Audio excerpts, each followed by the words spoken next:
Actually, when we started the team, it was, I guess, this was such a God thing. There was really no hiccups coming into it. I mean, literally everything just was falling supernaturally.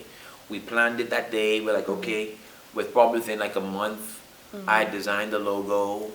Um, then the next month, I met up with Antonia Lightburn, and she's the CEO of ENU Global, and she'd already done a magazine, eMag, and so I sat with her and I'm like, hey, I want to do a magazine and I need some help. Yeah. Can you just show me, connect me some of your people to show me? I said, hey, I'll help you with whatever you need. I mean, literally, it was just there was really no Yeah.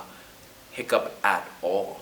It just flowed, and the launch was October 2013, and it was beautiful. And the response we got, people was like, this is something. And I think why also persons really responded to it was because the first person that I got was Dr. Miles Monroe.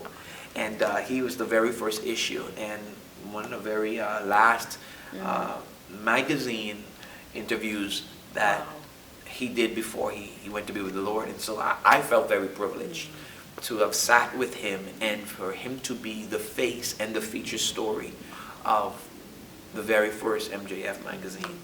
Yeah. Okay. So I see you holding two others in your hand. Who are? Okay, well, we have, the first one was Dr. Miles Monroe. The second was, as I said, Antonia Lightburn. I had to put her on this as she's a mentee of mine and just this very special person that I love, and she's done so much for us. In fact, she's the one that designs all of our magazines. Nice. And so then my very close friend, Dr. Matthew Stevenson from All Nations Worship Assembly in Chicago.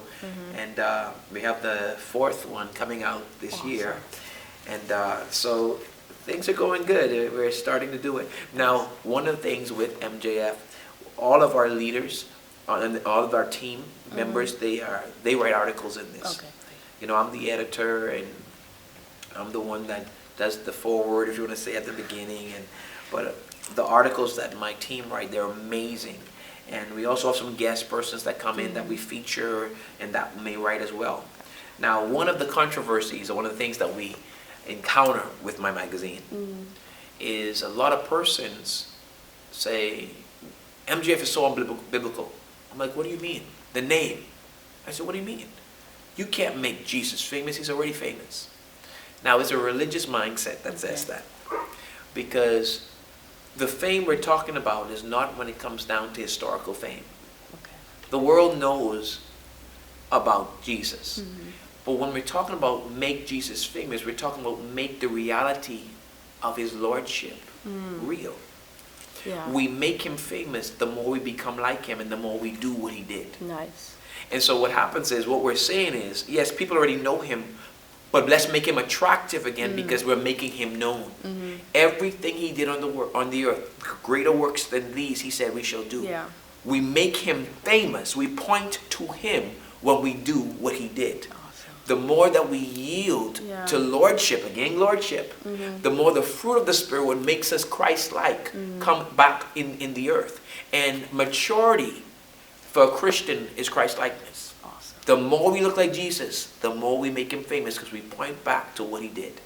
So that's really what the whole aspect of it is. So in fact, I love stirring people up. And you do that well. Oh, you know I like to do it. When I did my music video, Make Jesus Famous, we were shooting it, and persons like, we had on our shirts, our MJF shirts, and people were like, you can't make him famous. And I love it because it opens up the door for conversation. Yeah. You know, and I'm like, well, do you see healings in your church? No. I said, that's why. We don't make him famous enough. We don't make him famous enough. People don't find him attractive because we only know historical Jesus. We don't know the real Jesus. We make him famous by making him real to us.